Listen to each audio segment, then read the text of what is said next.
Good morning. Today we'll continue this chapter, Principles of Management.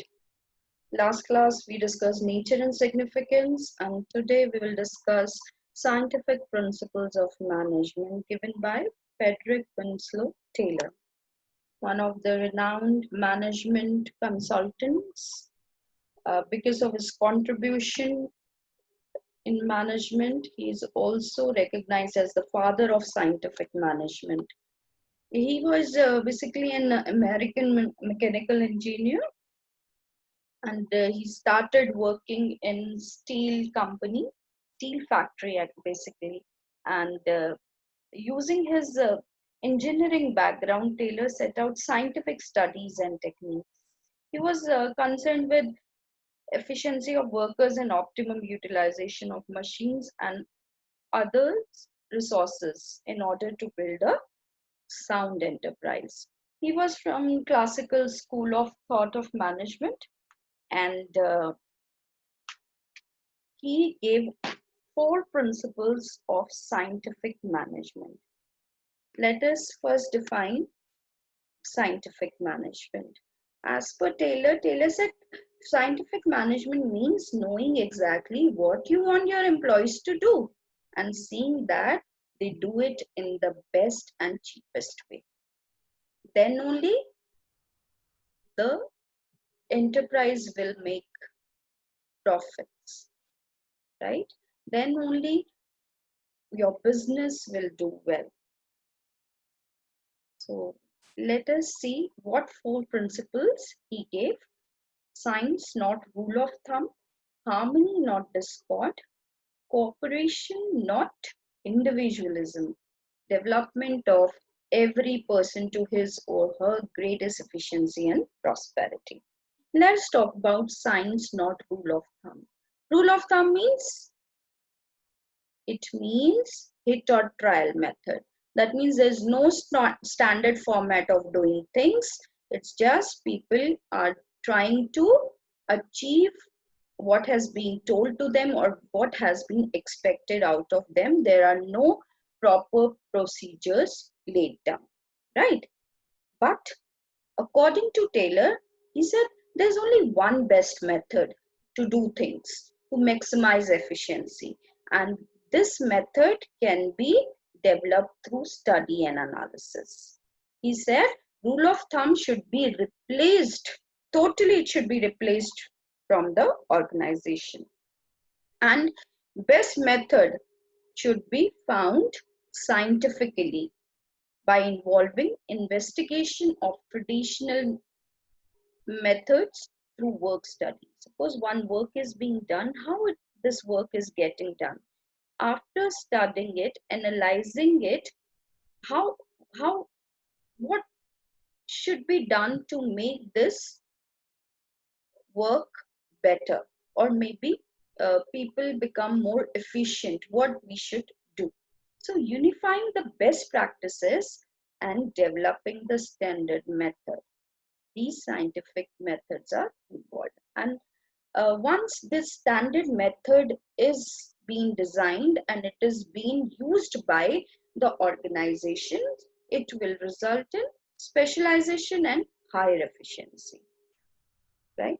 At that point of time when he formulated these principles, it was industrialization, era of industrialization, wherein mass production was done. There was a lot of wastage also, and to remove all those wastages, he formulated a lot many techniques and tools were developed by him, which we will do further. Okay, these days in present times, if we talk about what is one thing which is making a difference, IoT, Internet of Things, right? Which has brought tremendous improvements in internal efficiencies and customer satisfaction. So this was the first scientific principle of management given by Taylor. Let us discuss the second one now. Harmony, not discord. In any organization, there are managers, there are workers. And when people are at different levels, there always been a class conflict, because managers have the superiority complex. They do not want to mingle with workers. They do not uh, pay attention on their views. They think they don't know anything, and this results in a lot of problems between the two.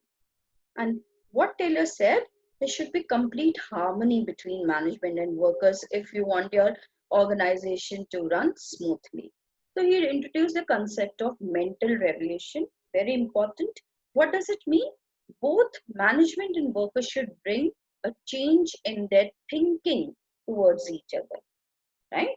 Workers should perform to the best of their ability, and at same time management should share the gains of the company with the workers, right? If workers are giving 100%, so management should also give them bonus, right?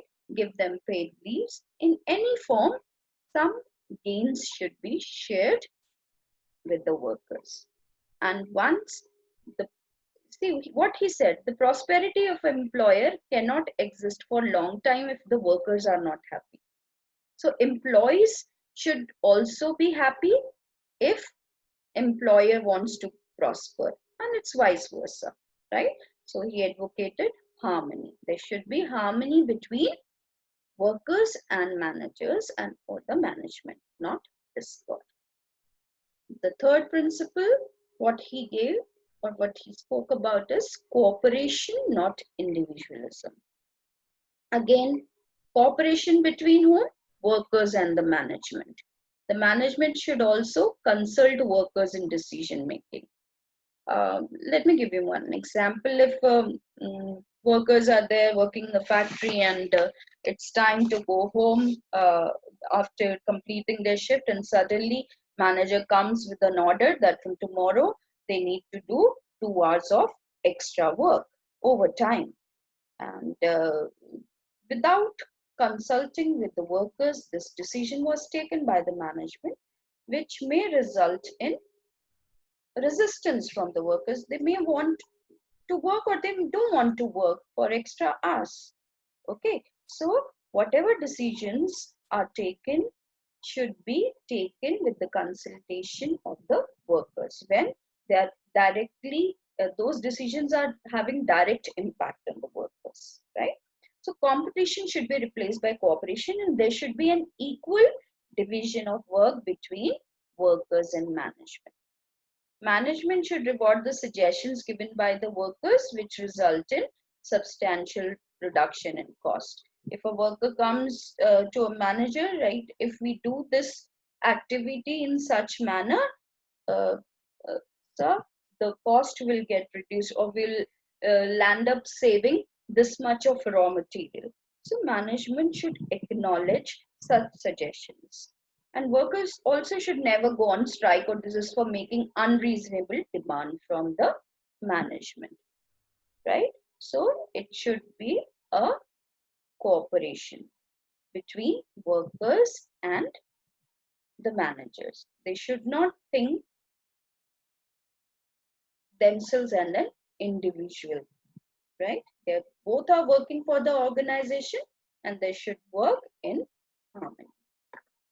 Next is, and this is the last principle, scientific principle of management, which is given by Taylor, that is development of each and every person to his or her greatest efficiency and prosperity. See, Taylor believed that this efficiency could be built in right from the process of employee selection. He said, at the level of recruitment only, we should select people scientifically, and we should assign them the jobs which will suit their mental, physical, and intellectual capabilities. If you are recruiting a computer expert and tell him to handle the machine which produces cartons, will he be able to do that job? No. So selection should also be done scientifically. And once the selection is done, you need to give proper training to the people. You need to train them. If once they are trained, what will happen? if they will become efficient, and efficient workers will give you more productivity, and which will result in higher earnings. So this will ensure their greatest efficiency and prosperity for both company and workers. So Taylor said, whatever processes, even the smallest of processes in the organization, should be designed scientifically, and there has to be a uniformity in all the processes in the organization. People should follow it across the organization. So these were the four scientific principles of management given by Taylor. I hope you have understood. That's it for today. Thank you.